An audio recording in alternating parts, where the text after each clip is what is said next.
চাকরি বাতিলে আপাতত স্থগিতাদেশ সুপ্রিম কোর্টের। মামলার পরবর্তী শুনানি 16 জুলাই। অত্যন্ত গুরুত্বপূর্ণ একটি আপডেট, মামলার পরবর্তী শুনানি আগামী 16 জুলাই। আপাতত চাকরি যাচ্ছে না 26,000-এর, অত্যন্ত গুরুত্বপূর্ণ, আপাতত চাকরি যাচ্ছে না 26,000-এর, টাকা ফেরতে অন্তর্বর্তী স্থগিতাদেশ। অত্যন্ত গুরুত্বপূর্ণ যে আপডেটগুলো একের পর এক আপনাদের সামনে তুলে ধরছি। মামলার পরবর্তী শুনানি আগামী 16 জুলাই, এমনটাই কিন্তু জানা যাচ্ছে। চাকরি বাতিল মামলার পরবর্তী শুনানি আগামী 16 জুলাই।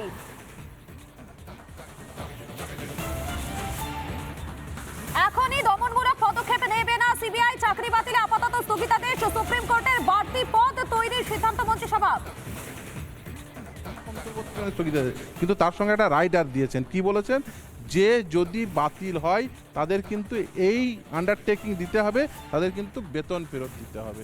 ফলে এই আন্ডারটেকিং একটা রাইডার সহ কিন্তু স্থগিতাদেশ, অন্তর্বর্তীকালীন স্থগিতাদেশ, যে তাদের যারা আইডেন্টিফাইড হবে, যাদের ইলিগালিটিস আইডেন্টিফাইড হবে, তাদের কিন্তু বেতন সহ বেতনগুলো ফেরত দিতে হবে। বাকিগুলো তো সিবিআই তদন্ত চালিয়ে যাবে, সেটাও আজকে বলেছে। সেটা কোন ক্ষেত্রে সিবিআই যেমন তদন্ত চালাচ্ছিল, যে এই যে ইলিগালিটিস যা কি হয়েছে সেই বিষয়ে যেমন তদন্ত চালাচ্ছিল, তদন্ত চালিয়ে যাবে।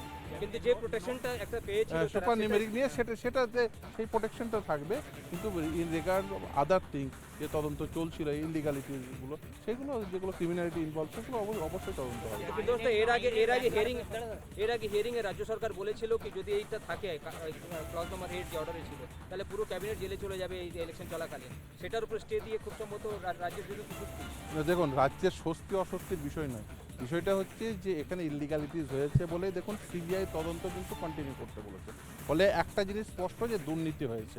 এখন দুর্নীতির ফলে কারা বেনিফিশিয়ারি হয়েছেন, কোন কোন অ্যাপয়েন্টমেন্টগুলো দুর্নীতির বেনিফিশিয়ারি, সেইগুলোর জন্য কিন্তু পরবর্তী শুনানি হবে। এবং একটা রাইডার সহ সেই জন্য একটা নির্দিষ্ট রায় আছে। সেটা কি রাইডারটা কি? রাইডার হলো যারা আইডেন্টিফাইড হবে তাদের কিন্তু বেতন ফেরত লাগবে। অর্থাৎ দুর্নীতি হয়েছে এটা কিন্তু আদালত বুঝতে পারছে, কিন্তু দুর্নীতির বেনিফিশিয়ারি কোন সমস্ত প্রার্থীরা, কোন অযোগ্য প্রার্থীরা যারা দুর্নীতির বেনিফিশিয়ারি, তাদের আইডেন্টিফাই করার জন্য পরবর্তী শুনানি হবে। কিন্তু এই যে ইন দ্য মিন হয় অন্তর্বর্তীকালীন স্থগিতাদেশ সঙ্গে একটা রাইডার, যে তাদের কিন্তু বেতন ফেরত দিতে হবে। আজকে তো এসএসসি হোক বা বোর্ড হোক বা রাজ্য সরকার, তারা তো কোর্টের মধ্যে বললেন যে দুর্নীতি হয়েছে, তারাও তো মানছেন এটা। অবভিয়াসলি দেখুন, মানতেই হবে। তার কারণ হচ্ছে এসএসসি নিজেরা, তারাও তো এফিডেভিট দাখিল করে বলেছেন। ফলে সেই, এবং তারা একথাও বলেছেন যে সিবিআইয়ের উদ্ধার করা যেমন ওএমআরসি, সেটাকে ডাউট করার কোনো কিছু নেই। ইভেন সেটা এফিডেভিটেও মেনশন করেছিলেন। এখন তারপরেও তারা বিভিন্ন কথা বলছেন। কিন্তু যাই হোক না কেন, আজকে আদালত যে নির্দেশ দিয়েছে সেটা হচ্ছে অন্তর্বর্তীকালীন নির্দেশ, এবং তাও একটা রাইডার সহ যে তাদের বেতন ফেরত দিতে। তো আপনারা আজকে একটা কোর্টের মধ্যে বলেছেন কি যদি এফিডেভিট দিয়ে এসএসসি এটা কোর্টকে বলে, আমরা সবসময় বলছি বেআইনিভাবে ইলিগাল যে করেনি তাদের চাকরি দিলে তাদের কোনো আপত্তি নেই, আপনারাও আজকে বলেছেন। আমরা সবসময় বলছি যোগ্যরা তাদের যোগ্যতা অনুযায়ী স্বীকৃতি পাক, কিন্তু অযোগ্যরা তারা বাতিল হোক, যারা, এবং সেই স্তরে নতুন যোগ্য প্রার্থী যারা তারা চাকরি পাক। আজকে ওই যে অন্তর্বর্তীকালীন স্থগিতাদেশই বহাল রেখেছেন শুধুমাত্র সুপার নিউমেরিক পোস্ট ক্রিয়েশনের সঙ্গে, আর কিন্তু সিবিআই যে তদন্ত করছিল সেই তদন্ত সিবিআই কন্টিনিউ করবে। দাদা, আইনের ব্যাখ্যার বাইরে আজ রাজ্য সরকারের ভূমিকা নিয়ে কি বলবেন? কারণ তারা তো নিজেদের মন্ত্রিসভাকে বাঁচাতে ব্যস্ত ছিল। 26,000-এর পোস্ট নিয়ে তাদের কোনো আমরা প্রথম থেকেই বলছি, এবং আজকে আদালতের অভ্যন্তরেও বলেছি, আপনারা নিশ্চিতভাবে শুনেছেন, যে এসএসসি তার সে স্পষ্টভাবে জানাক যে কারা যোগ্য, এফিডেভিট করে বলুক না যে এই ব্যক্তিরা যোগ্য। আমরা তো সবসময় বলছি যে স্পষ্ট করে এসএসসি জানাক যে কারা যোগ্য কারা অযোগ্য, সেটা সেগ্রিগেট করলেই তো হয়ে যায়। এবং সবথেকে বড় কথা হচ্ছে যে এই যে বেনিফিশিয়ারি কারা, যে অযোগ্য ব্যক্তি যারা এই ঘুষ দিয়ে চাকরি পেল। ইভেন আজকে আমাদের 26-এ ছিল যে বাজারে 15 লাখ 20 লক্ষ টাকা করে চাকরি বিক্রি হচ্ছে, এবং সেই চাকরি বিক্রি হয়েছে বলে কিছুজন চাকরি পেয়েছে। সেই যারা বেনিফিশিয়ারি, এই চাকরি পাওয়ার যারা বেনিফিশিয়ারি অর্থের বিনিময়ে, তাদের আইডেন্টিফাই করতে। স্যার, ফিরদৌসের একটা অবজারভেশন ছিল চিফ জাস্টিসের কি চাকরি একটা মানে লোক অনেক একদম কষ্ট করে, এবং তাদের জন্য এই সরকারি চাকরির উপর একটা বিশ্বাস উঠে যাবে যদি এভাবে হয়। একদমই। এবং শুধু তাই না, দেখুন এসএসসি বিং এ রেকমেন্ডেটরি অথরিটি, তারা নিজেরাই স্বীকার করছেন যে হ্যাঁ এই ইলিগালিটিস হয়েছে। আমরা ট্যাবুলার শিট দিয়ে বলেছি, আমরা তারপরেও বলছি এর বাইরেও আরও অনেক ইলিগালিটিস আছে, কিন্তু তারপরেও যখন একটা রেকমেন্ডেটরি অথরিটি তারা স্বীকার করছেন যে হ্যাঁ সেখানে ইলিগাল অ্যাপয়েন্টমেন্ট হয়েছে।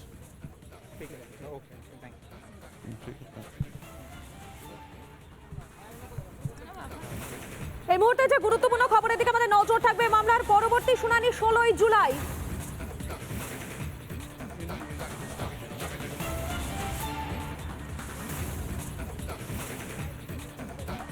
আজকে মন্ত্রিসভা নিয়ে আজকে বলেছেন যে সুপার নিউমেরিক পোস্ট ক্রিয়েশনের সঙ্গে সংশ্লিষ্ট ব্যক্তিদের যারা ধরেন তাদের সিবিআই কাস্টডিতে নিয়ে তদন্ত করতে পারে, তদন্ত কন্টিনিউ করবে, কিন্তু যে কাস্টডিতে নেওয়ার বিষয়টি সেটাই অন্তর্বর্তীকালীন স্থগিতাদেশ দিয়েছেন। কিন্তু সিবিআই যে তদন্ত, সেই তদন্ত কিন্তু অ্যাজ ইট ইজ যেমন চলছিল এই ইলিগালিটিসের বিষয়ে, ক্রিমিনালিটি ইনভলভ আছে কিনা এই নিয়োগের ক্ষেত্রে, সেরকমই চলবে। ফলে সেই সিবিআই তদন্তে কোনো মানে স্থগিতাদেশ নেই, শুধুমাত্র এই সুপার নিউমেরিক পোস্ট ক্রিয়েশনের সঙ্গে যারা যুক্ত তাদের কাস্টডিতে নিয়ে ইন্টারোগেশন করতে হবে, সেই পোর্শনটা শুধুমাত্র অন্তর্বর্তীকালীন স্থগিতাদেশ। দ্বিতীয় আর একটা কথা, আজকে যে স্থগিতাদেশ দিয়েছেন নির্দেশের সাপেক্ষে কলকাতা হাইকোর্টে, সেই স্থগিতাদেশ কিন্তু একটা রাইডার সহ। কী রাইডার? যে যারা এই স্যালারি পাবেন ইন দ্য মিন হয়, যদি পরবর্তীতে সেটা আইডেন্টিফাইড হয়ে যায় তারা ইলিগাল অ্যাপয়েন্টি, তাহলে কিন্তু তাদের স্যালারি ফেরত দিতে হবে। সরকারি চাকরির উপর যে মানুষের ভরসা ভরসা উঠে যাবে, সেরকমই বিষয়। কারণ যারা ধরুন রেকমেন্ডেশন তাদের যোগ্য ব্যক্তিদের করা উচিত, তারাই বলছে এখানে অযোগ্য ব্যক্তি রয়েছে। এই আস্থা থাকার বিষয় তো নেই, তারা আস্থা তো রাখার মতো বিষয় রাখেননি। খুব ভালো হতো যদি সমস্ত যোগ্য প্রার্থীরা চাকরি পেত। আজকে যোগ্য প্রার্থীরা চাকরি পাননি বলেই তো তারা মামলা করেছিলেন। আজকে বোঝা যাচ্ছে যে এই পরিমাণ দুর্নীতি হয়েছে, তারা নিজেরাই স্বীকার করছে। তাদের স্বীকারোক্তি অনুযায়ী যে দুর্নীতি বহর, সেটা সাংঘাতিক।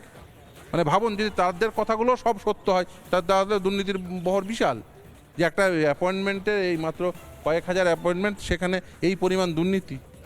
জাস্টিস গঙ্গোপাধ্যায়কে নিয়ে কিন্তু অ্যালিগেশন দিয়েছে আজকে, তো সেটা নিয়ে কি বলবেন? দেখুন, এই নিয়ে আমার নতুন কিছু বলার নেই, তার কারণ এই যে আজকের যে নির্দেশ হলো সেটা কিন্তু মহামান্য বিচারপতি দেবাংশু বসাক এবং মহামান্য বিচারপতি মোহাম্মদ সাব্বার রাজদের বেঞ্চের যে জাজমেন্ট, তার সাপেক্ষে। ফলে এখানে অভিজিৎ গঙ্গোপাধ্যায় আসছেন করে কেউ আনতেই পারেন, কিন্তু অভিজিৎ গঙ্গোপাধ্যায়ের যে নির্দেশ, সেই নির্দেশকে চ্যালেঞ্জ করে এখানে মামলা ছিল না, প্রথম কথা। দ্বিতীয় কথা, অভিজিৎ গঙ্গোপাধ্যায়ের সাপেক্ষেও কোনো নির্দিষ্ট এসএলপি ছিল না। ফলে জাস্ট কিছু মন্তব্য করার জন্য কেউ মন্তব্য করলে এই নিয়ে আমার কিছু বলার নেই।